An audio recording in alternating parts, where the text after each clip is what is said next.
Soovin siis Eesti Ametiühingute Keskliidule selle 30. aastapäeva puhul edu ja oskust leida oma tee tänases maailmas, mis on hoopis keeruline ja muutumas, kus kõik otsivad oma teed ja kõik otsivad seda õiget tegutsemismudelit. Kindlasti on see väljakutse ka ametiühingute jaoks, aga ma arvan, et keegi peab palgatööliste nimel rääkima.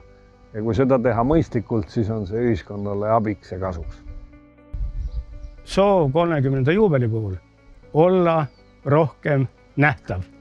See tähendab seda, et ametiühingud on selline rahumeelne organisatsioon ja täna on ajakirjandus läinud sellise action'i juurde. Ja väga keeruline on tõesti leida võib-olla seda, et saada pildile, aga pildile peab saama. Ja neid teemasid, kuidas pildile saada, on kindlasti olemas.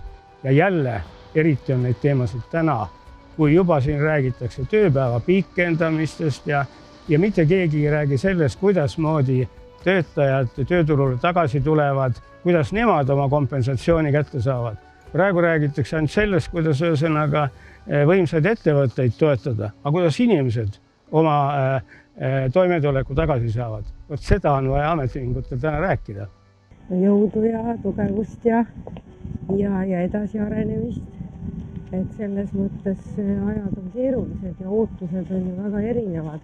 Et olge ikka elu keskel, käige eluga kaasas ja ikka rääkige sellest, mis on hästi tähtis tööelus. Et olge nagu, kuidas ma ütlen, teravikuga tuuma.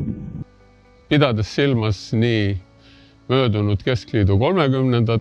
aastapäeva kui ka lähenevat 1. maid ja tööpüha, soovin ma Eesti ametiühingutele loomulikult indu, tarkust ja paindlikkust toime tulla nende keeruliste oludega, mis kahtlemata juba on saabunud ja lähiajal võivad veel karmimaks minna.